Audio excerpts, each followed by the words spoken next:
Welcome to The Complete Musician, creativity at its core, exploring innovative musical ideas, thoughts, and techniques for the modern musician in today's society, with your hosts, James Nagus and Drew Phillips.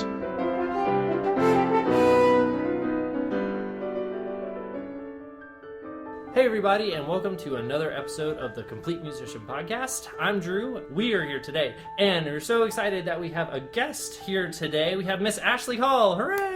Yay! Hello! And Miss Hall is a...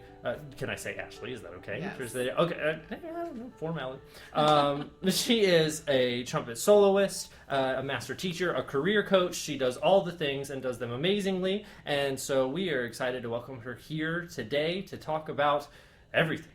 All the things. Just all the things. So we'll just jump into it. So Ashley, you are a career coach. Yeah. Up in Massachusetts. Yes. Yes. A relatively new title for me, actually. That's right. It's really new because you were down here in North Carolina. Yes. We're in Virginia now. But you're in North Carolina for a while, and that's where we met. Yes. And down in High Point. I know. And now things are awesome and different. It is different. So can you tell me more about that? Sure. So all the positions I've had up until now have somehow involved the trumpet, and any college jobs that I've had have been kind of in trumpet faculty roles.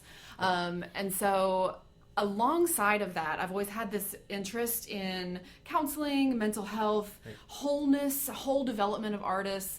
And I've done basically like a minor in psychology and have started 2 different master's programs in marriage and family therapy, and thought, if I'm going to do anything else outside of the trumpet, it's going to be in some range of counseling or coaching. Yeah. And coaching sort of found me, in fact. So when my husband and I knew that we were going to be moving our family back to Boston, I set up a meeting with Karen Zorn, who's the president of the Longy School of Music. Okay. And Longy is a school that I went to 12 years ago now and did an artist diploma. Okay. We can circle back to that later, but it's a place where I kind of revamped and reworked my trumpet playing, and kind of all things in my life. It was one of those like identity breakdown times where I couldn't play the trumpet efficiently. I was trying to figure out who I was outside of the piece of metal, and I did all that work at Longy. I remember some other podcasts that you talked about that, like the ones you've done at ITG and stuff like that. You talked about that kind of thing. Yeah. So it was a very formative and wonderful time and great memories there. And so I wanted to kind of circle back to Longy because, number one, the school's mission is preparing musicians to make a difference in the world. And a lot of their programs are really kind of geared towards helping students figure out who they are, what contribution they're going to make, and how their art could kind of be positioned to be a catalyst for social change. Yeah. And so I had this conversation with Karen back in December of last year and said, I really believe in your school. I believe what you're about.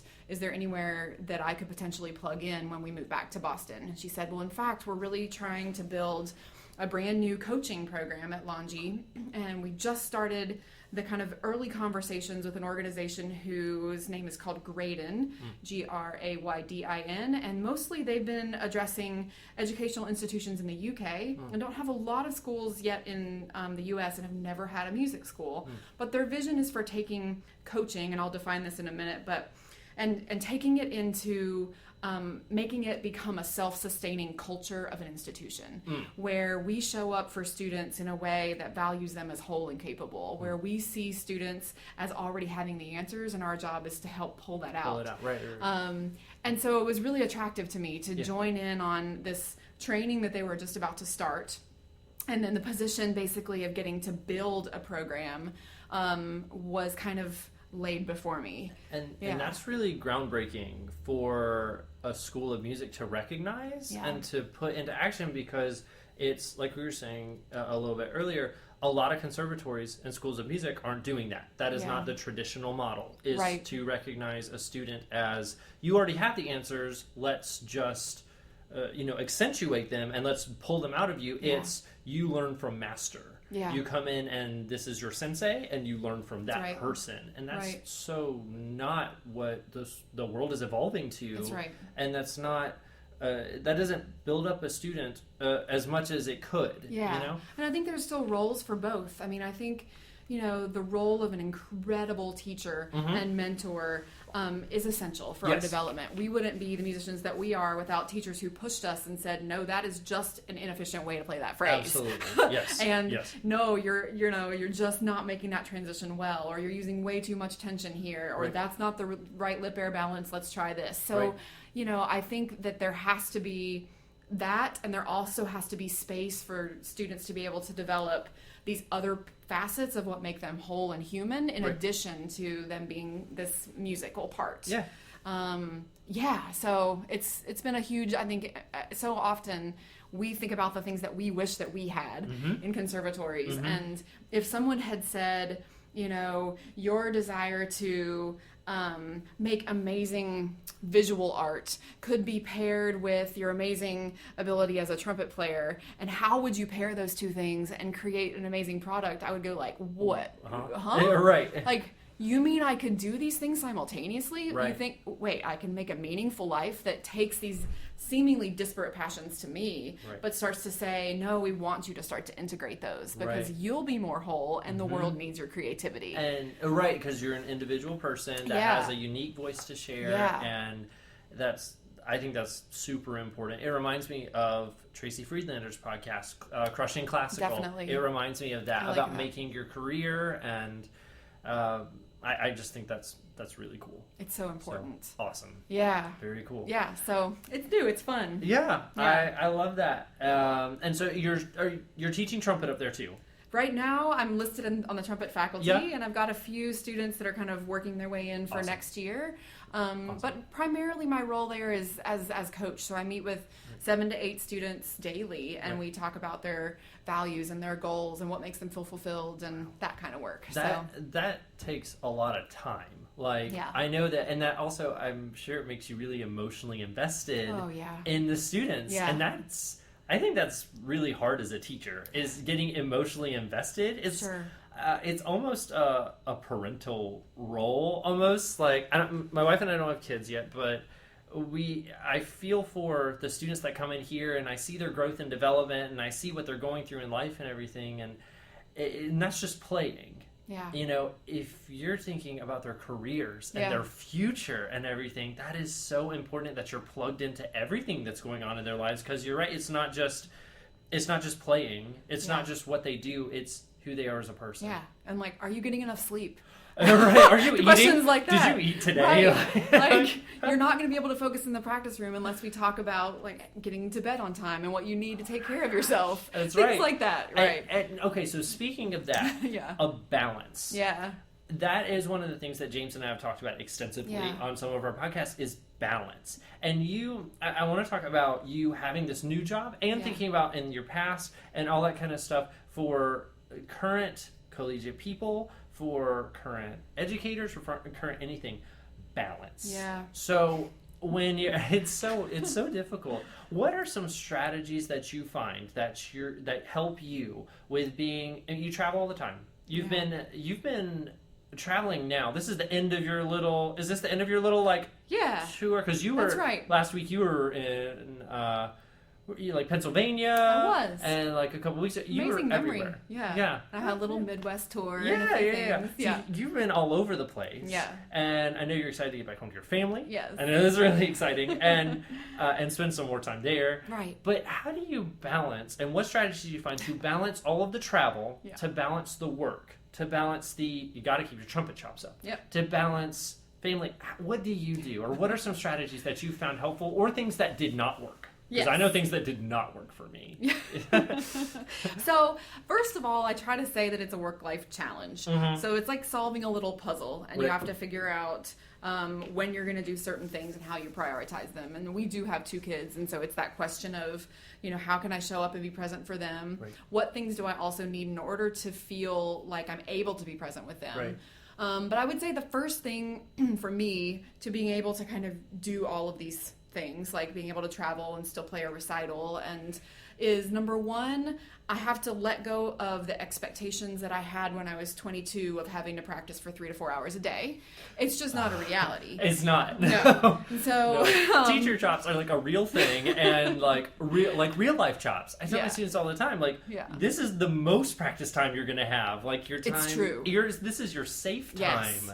Yes. To make all your mistakes and to build good habits. To build good habits. Because I say that, like, when you get to our age, I mean, I'm in my late 30s now, that now I have really good habits built to that I can sort of, like, trust. Right. So if I do an hour of fundamentals and hit spots on the recital that I know are kind of tricky, that's probably enough because my habits actually are pretty strong and they carry me now. And so that helps your foundation of fundamentals and the habits you built earlier help you be more efficient now. It's true. I don't have to do as much. Efficiency so much. It's you're right. so true. Yeah. And when you're, the kind of way that I used to play as a trumpeter, which was not very efficient, was all about strength of my lips and how my lips felt. And so if I took a day off, it was like, oh my gosh, it's going to be terrible. But now I can take a week or two off, and I used to, hate these kinds of people. But they take a week or two off, and you come back, and you're like, okay, there's some like response in the low register, but I still sound like me, and it still's fine, and it's buzzing, and it's okay. Right. So there's, I don't do that all the time, but I definitely, when I'm in recital mode or I'm in kind of travel mode, there's a few things that I know that I need in order to feel healthy. Okay. And that is, number one, I have an incredible support system. Yep. And my mother-in-law is our lifesaver all the time. In every single way. She helps us prep the kids' meals and get their lunches ready, and she takes the kids to school and leaves at 7 a.m. so That's the kids are gone. And so at 7 a.m. when my mother-in-law clears out the kids, then it's time for me, number one, to kind of go inward with my journal and be like, where am I now? Where is God? Where is my spirit? What do I need in order to kind of refuel and ground from like just the spiritual side? And then I can go, okay, now I need to do my hour or 40 minutes or whatever I can get in that day of trumpet so that I know I've done the things that I have that week in order to get fundamentally set up. Yeah. And I try to exercise a little, but I also can't. I can't get to the gym like I used to. I love doing a long yoga class, but now my schedule, I have to kind of choose because I do have a 9 to 5 that is different than I've ever had. I've never had a boss, and I've never had a real, I put this in quotes in the air, a real job, where I've had to go to an office and work a certain amount of hours. And so I've had to learn what things need to go and what things I can do in smaller sections that still make me feel like I've done the things that make me feel whole and balanced, if we're going to talk about that. Yes. But I think the main thing, if I take a gig, I'm much more selective about the travel and the gigs that I do now because I have kids and they miss me and I miss them. Yeah. And I also have to pay for sitters so that I don't burn out my mother-in-law. And right. You know, it's a challenge. Yeah. It's just a challenge, but I know that there are certain things that I need to do in order to feel grounded. And if I can do some of those things, even in little small doses, like read one little bit of scripture or one incredible quote that I know is going to kind of set me on a good place, that often is enough, really. Encouraging and inspiring and all that stuff. Exactly. Yeah. I love that. Staying grounded. And I love, again, what you talked about with your setting up your good habits now. Or earlier, you set up your good habits, which 14 sets years you up ago. For now. Yeah. That's... Because I remember I didn't do that. Yeah. I did not. And I tell my students all the time, I don't want you to do what I did. Yeah. I teach them to practice efficiently, or what I think is efficient at least, or in a more efficient way every day to practice, not like I did, which was I would spend in undergrad, I was in the practice room from 9 to midnight every night. Yeah. And I missed out on a lot of things with friends. Yeah. And I sure had the horn on my face a lot. Exactly. And honestly, check off that box. There you go.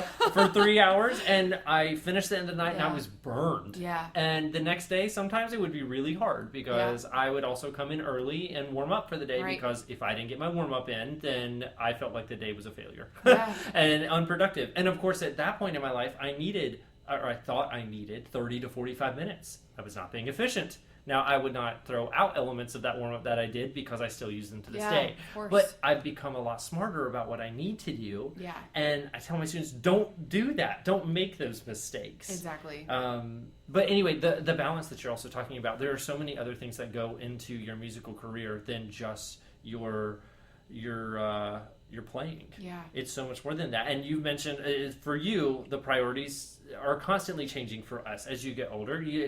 Children and Yes, family right. and husband and all of Yes. those things. And mine has certainly shifted too. My wife and I have been married for 5 years now. Yeah. And things have shifted. And I try to practice here at the office when you're instead home, of you're taking it home. home. So Yeah. I don't, and my wife gets so annoyed. I know she does. She'll never say it, but I know she hates when I get, or I would hate it, to come home and hear horn from downstairs, just like, she makes fun of my my overtone series. I do octave rips Right. for us doing 8 to 16 is like a scale up and down, and I do them to warm up the high range. And she creates little Instagram videos or videos with Snapchat with the filters of her like doing silly things with the notes going up and down because I do them all the time. And I'm like, you're trying to watch, TV. She's watching Disney Plus, and suddenly I'm like doing all these things in the background. It's annoying.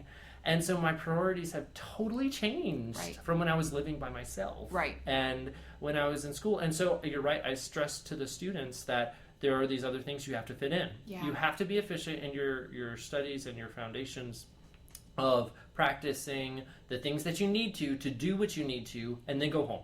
And right. then eat. And then sleep. Go to bed. Please spend time with your friends. Exactly. Please have fun. All Yes. those things. I'm talking a lot. But that's It's true. That's just all the things And that I I stress think to there's them. this thing where, Malcolm Gladwell talks about there's this 10,000 hours that we Mm-hmm. need in order to become an expert at something, right? So Yeah. we still Yep, have to put in the time Right, and the right, right. hours to become really amazing at what we do. Yep. But we can't, I think that this whole notion of like artist as martyr is starting to kind of go away. Oh, I hope and so. that's what you were kind of talking about. Like Yeah. we sort of saw it as this like status symbol when we were checking off that box of like, I got my 4 hours in and my face is bleeding, but look at this because it shows that I'm legitimate. And I missed out on the movie with you guys, but hey, Yeah. I did my practice today. Exactly. And did you? Oh, No. I'm better than you. Right. Thing. But Right. no, And right? it's not healthy. It's not healthy. It's not efficient. It's No. not smart. We can do things so much better. Anyway, Exactly. So I love that point. I love Yeah. that point. Well, what else is going on Yeah. in life? Life, And everything. I mean, yeah, and so I was just going to say that, one of the things I've been thinking about just even at Longy is I run this multifaceted career speaker series where we bring in artists that have many different things that they do that make them successful that's Yeah. not so myopic, right? Right. And then we have these like group sessions, which is just so great. So it's been fun for me. Number one, this real job, I'm going to put in quotes again, as number one, I've had to learn how to become a master at making PowerPoints and Excel Oh, yeah. spreadsheets and Oh, yeah. qualitative data and like Numbers. right? No. I would have had no clue. I know any 4. of this. That's it. I count to 4. Done. I mean, I know none of the Excel spreadsheet Right. shortcuts. Right. So it's been Totally different. It's been great. It's been this like new realm of growth that I think is really important and fun and also kind of academically interesting to And that's me. totally Yeah. That inspires me, at least. I know some people really hate change and hate new things, but I think it really pushes you to do something different. Yeah. And not that difference can inspire confidence in every area. Like doing something like I teach trumpet and horn. I teach music ed classes. I Yeah. just added that, which I love. And I teach ear training, which is totally different. And I have piano skills, so I can do it. But I love that I get to do that. Yes. Because it is in the musical realm, and it is, You're concerned with taking music. off one hat and putting on another It's one. different. Yeah. And it's a different kind of thing that makes me see myself as a more complete musician. It is. Because you're right, it's different things. Not Right. like anyone can't do that. Anyone can teach ear training, but it's just fun to get to leave my office and go do something with a whole new crowd of students that I never get to meet. Yes. I'd never get to experience or engage with. So I love Right. Right. I love it. And I think it's so important to think about our life never as being stuck, that this is the only thing that we can do. And, you know, I think we're always evolving and always changing and responding to new circumstances in our lives, you know. And so, I mean, I tell this a lot, but like when I was on tour a ton, I was home recitaling and gone a lot, and then I was home 6 days of this 1 month, and my daughter in her nighttime prayers prayed that I would become a home mom. And I was like, okay, it was both. It was like this, like, okay, but mommy also really loves to do these things. And if she's going to have this view of me always being gone and of music being always the thing that disconnected me from them, that needed to be a shift for me in terms of what I prioritized and what things that I allowed to define my success now. And so, you know, that for those 2 or 3 years meant that I taught early childhood music classes. And I mean, it's fun and it's different, but you know, I think when I think about like mental flexibility or resilience in general, it's this ability to kind of adapt and change to the different circumstances that we have that come, and figure out how to thrive within that. And so so now I'm a career coach, and I add that to my slashes of titles, and That's awesome. It's that fun. Is so cool. But I still get to perform and do cool talks, and you know, like you're gonna do teach. in a little while.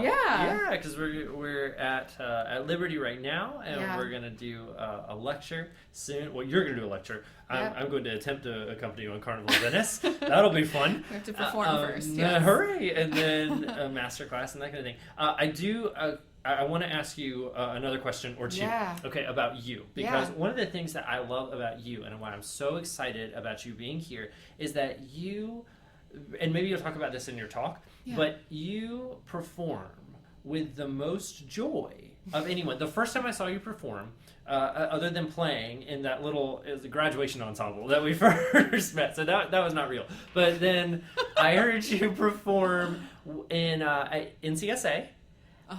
You performed on a recital, and I can't remember what you played. It was on Maria Sarakin's recital. Okay. I think you guys maybe did a thing together, or I don't remember. But you were playing. I played with John Illick on that recital. Maybe that was it. It was they're sharing a recital. And that was it. We played Fandango. That's what it was. Yes, and that's a happy piece anyway. That's right. But even then, and even your videos online, you always have this joy. Thanks.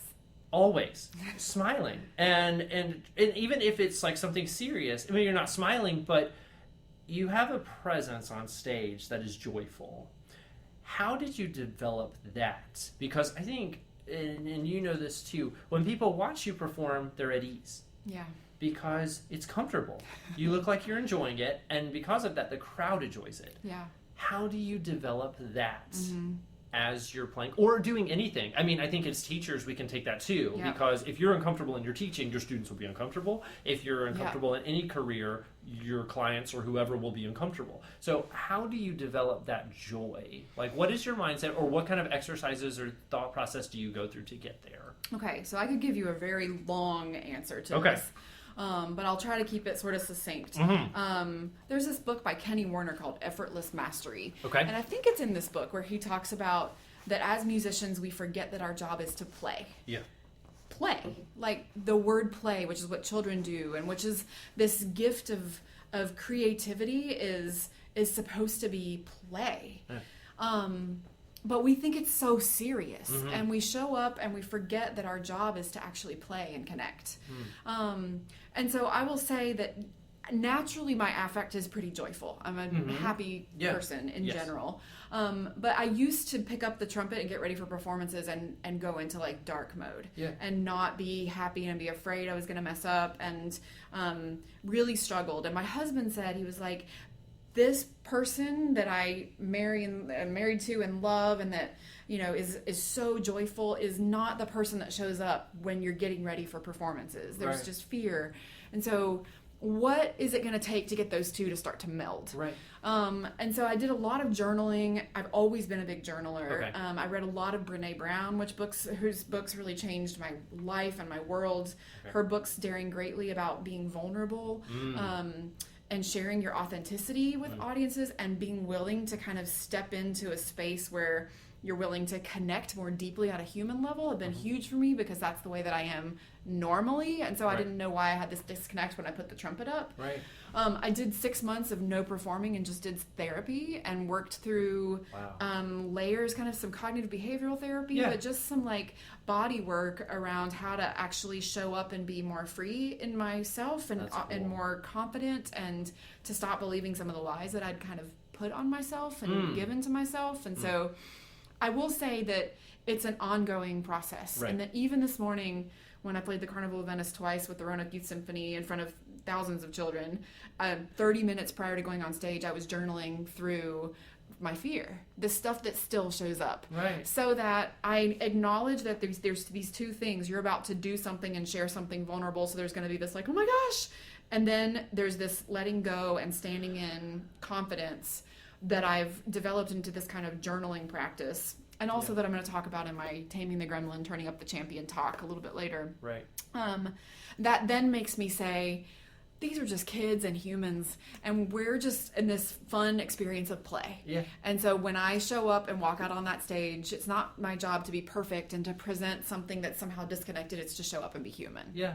And that's what I try. I love that. And play, you're right. It's because play is not only the making the sound, it's the games and the fun. It's got to be fun. And I love that. My teacher at Iowa, Jeff Agrell, he wrote an entire book on improvisation for classical musicians, but and I tell my students this all the time, when we do activities, I call them either activities, which kind of has a connotation with like elementary school activities. You know, you don't do...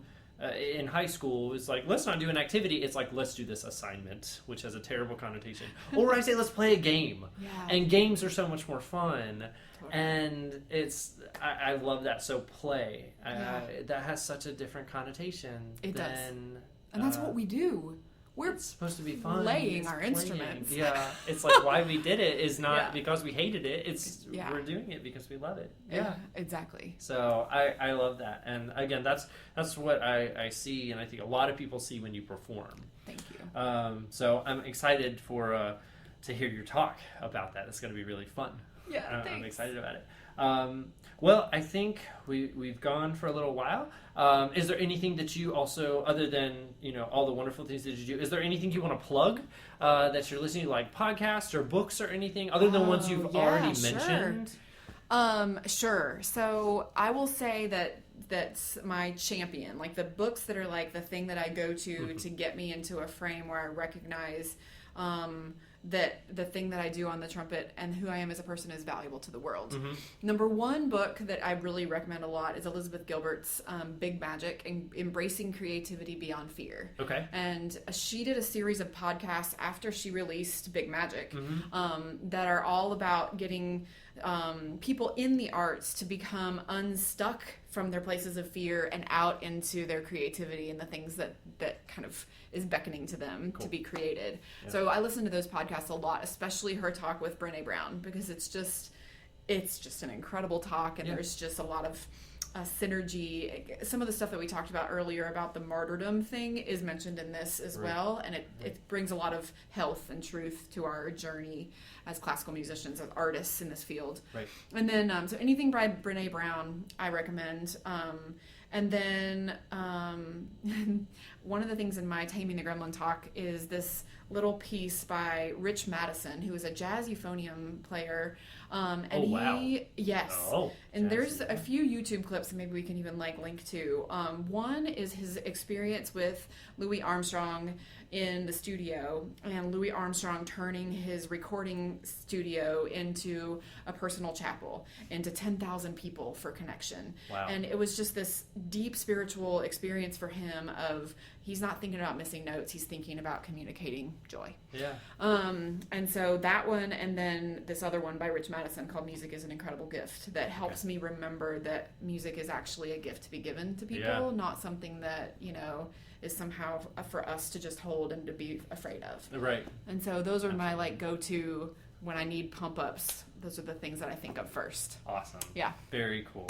Well, thank you so much for joining us today and talking. And Hopefully there'll be more collaboration in the future. That'd be awesome. Very good. All right, well, thank you all for listening to another episode of the Complete Musician Podcast. We were hosting Ashley Hall today, and so you should go check out her website and her YouTube videos and all of the things that she does, because she is great at everything. And so that is, you should go do that. And your email is, in case people want to contact you, is? Yeah, ashrhall@gmail.com. Awesome. And then if you want to get in touch with us at the Quoramoto Horn Duo, we have an email which is quoramotohorn@gmail.com. So let us know if you loved this, if you hated this, if you want to send us recipes for stews. That's great. We'll take all of it. But we'll be back soon with more content, and hope you join us again. Thanks for listening.